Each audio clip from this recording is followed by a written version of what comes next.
Hey there folks, my name is Luke. Welcome to this episode of Test Night.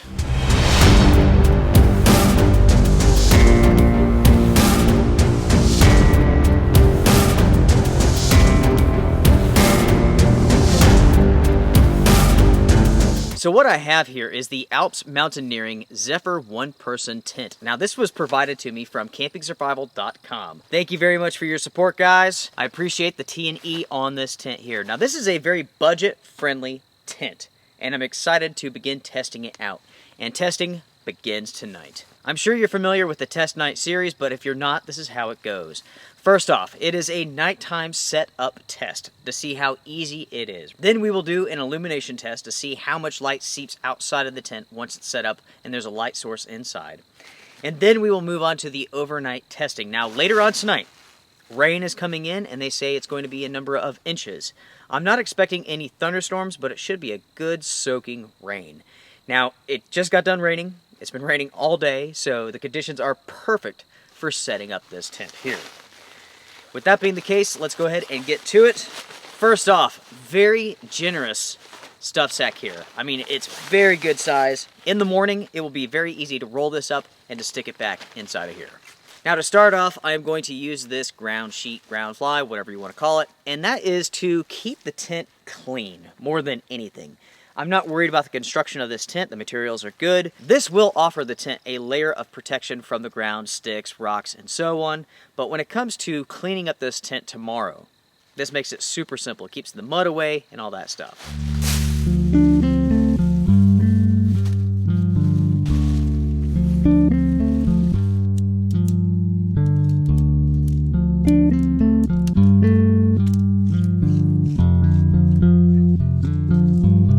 Listen to the coyotes.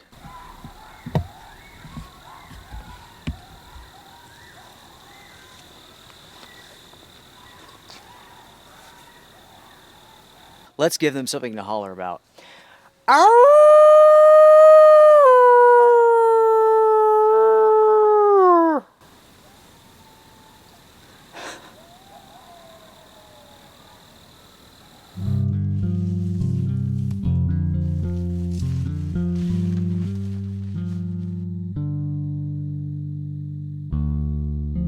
So as you can see here, it is all set up. I have it all staked out. This is a freestanding tent, but I have everything nice and open to allow the most airflow possible because it is going to be a very humid and moist night. This is the front door here. And check this out. This is what I really like. There's a window. Why is this a feature that is missing on most tents? I love having the window. Now when it comes to the setup of the Zephyr 1, it really could not be any easier. I didn't even look at the instructions. It made sense. Now a few things I did notice while setting up this tent. First off, the quality seems very good for this price. The retail price of this tent is right around $200, but you can find this tent for around $90, $100 all day long. There's a vent on the back. I've pulled the fly away from the body. Hopefully that'll give us some airflow. We shall see. Since I'm testing out this tent tonight, I figured, heck, why not?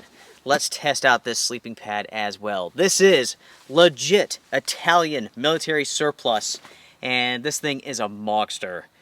I'm not sure how heavy this is right off the bat. I'm going to say 6 pounds, 7 pounds, maybe even a little bit more than that. It is heavy. The way that you inflate this is very interesting. Check this out. You can use your mouth, but I wouldn't recommend it. It would take a lot of air, but you have this hand pump with this attachment right here.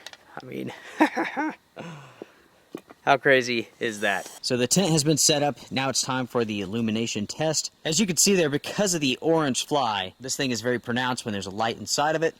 So you can definitely see this thing from far off. This may or may not matter to you, but it is something that I get asked about a lot. So we'll go ahead and just walk around this. It's not as bad as, say, a yellow tent. It's not very bright, but it definitely stands out. Let's take a look at this window, shall we?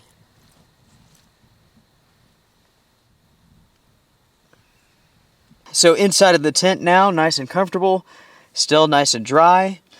I have this mesh here, it's all zippered up, but I do have the fly open to allow some air to come in, because right now it is a little bit warm, a little bit stuffy, especially after running around for a bit. Basically, the plan is now to kick back, relax. It's already pretty late. It's almost 11 o'clock. I'm going to watch a movie, get some sleep, and in the morning, I will let you all know how this tent performs. With the moisture in the air, it will be interesting to see how well this tent handles condensation. We shall see. I will bring you guys back whenever it starts to rain. Oh yeah.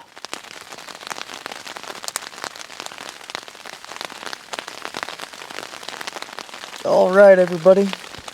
Well, as an update, it's around 4 o'clock in the morning, and it's been raining for a little bit. It's actually getting heavier, stronger now, to the point where it woke me up. But it's a pretty cold morning. It's gonna be a cold rain. Temperatures down in the 40s for sure. Whew, it's been a good night, but it's been a dry one for the most part. I would say that it started raining around 3-ish.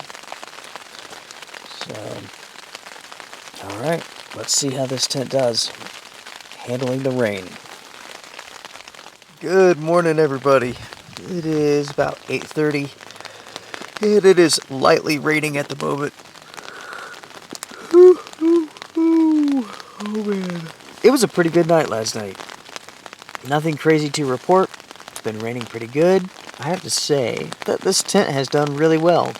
Taking the tents out for test night always reveals a lot of interesting information, and I was able to discover some things that I like about this tent, and one area which I do not. It's small, but it needs to be mentioned to you all because it is important somewhat. I checked the radar a little while ago, and it looks like it's about to start pouring. Maybe I can get all of my filming done and get out of here before that happens. So, as you can see here, this tent is big enough to sit up in and change clothes. That's awesome. Plenty of room for one person. Okay, so I've made some notes here about the tent. Let's go over those right now. When it comes to the setup of this tent, it really could not be any easier. You could do this in about 3 minutes. This is a freestanding tent, but it is very lightweight. It's very tall. It doesn't feel very solid when it's on the ground, so I would recommend staking this thing out. Use your guidelines. That will help a lot because right now, I mean, this thing's not going nowhere. Now, when it comes to quality, I have to say that I'm impressed. The poles are aluminum. They're very thin, very small, not very strong, but strong enough. This tent doesn't need very thick poles. The guy line ropes, they're nice and thick. The stakes are nice and strong. The zippers are excellent, very smooth, no hanging. Let's talk about price here. You know, retail price is right at $200, but you can find this all day long for around 90 bucks. You know, for 90 bucks, thumbs up. This is a hell of a tent for 90 bucks. But for $200, I think for $200 that would be too much for this tent. For the $200 price range, you can find tents that are of better materials, lighter materials, stronger materials, and so on. When it comes to space, lots of space here. No issues at all. I mean, as you can see, I'm sitting up. The front of the tent is higher up than the bottom. Not bad. Not bad at all. Definitely one person, 2 people would have a hard time squishing inside of this thing. Okay, when it comes to breathability, fantastic. Fantastic. I mean, there really hasn't been a breeze throughout the night, but I could just feel the air coming in. So yeah, very, very good. There is some condensation on the fly, but that's to be expected with this season, with the humidity, with me inside of it breathing. But I tell you, the condensation's not running down the walls here. It's just a very thin layer of moisture. That's what I would expect. So, I mean, really, thumbs up. I mean, they've done a really good job here. The airflow is terrific. For the $90 price tag, this tent actually includes a gear loft, which is a very nice feature. Most tent companies will make you pay for a gear loft. Not this one. So, when it comes to issues that I've had with this tent, there is one primarily, and it deals with a door, okay? Now, the roof here of this tent is flat, and it does gather some water. You can see some minor pooling right now. The issue with this is really here at the door, okay? Namely because the water will pool, and when you open up the zipper, it has a tendency to run down fall inside of your tent and land on top of your sleeping pad. That is definitely a minor issue, but it is something to pay close attention to, because a little bit of water inside of your tent can really go a long way to making your night miserable. Especially if that water soaks something important, like your quilt, your sleeping bag, so on and so forth. All in all, for this episode of Test Night, it has been a success. I've enjoyed this tent. I like what I see here so far. I will continue to test this tent out. This is only one night out of many. Now, before I end this video, let's talk about the Italian military surplus sleeping pad. It is comfortable, I have to say. The pillow part is really cool. The baffle's very, very thick. The only issue that I've had with it is that it's a 3-season sleeping pad. You could just feel cold air rising up underneath you. And I slept on top of my sweater and my jacket just to give me a barrier, to give me some warmth. And that has helped. So without a doubt, not a 4-season sleeping pad by any means, but definitely for the warmer months. And if you're car camping, because this thing is heavy. If you have any questions for me, email me, campingsurvival.com. Make sure to check them out. You will find a link in the description box down below. Thank you guys very much for sending this tent in for T&E. You guys will see more of this later on.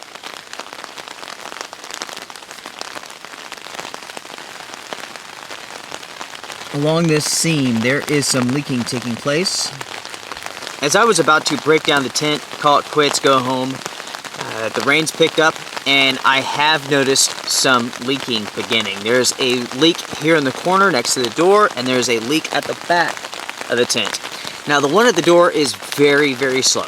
I mean, it's a drop every, 10 minutes, something like that. The leak on the back, it's very constant, and it's almost a stream of water running down the mesh here. Now, the water isn't coming inside of the tent anywhere. The drops land on the mesh, run the mesh, and then outside. With my testing so far, it is not 100% waterproof, but it is very close. A little bit of seam sealer will go a long way. Again, I think this goes back to that $100 price point. More information and details will be coming up in the review, coming up soon. Until next time, everyone, strength and honor. See ya.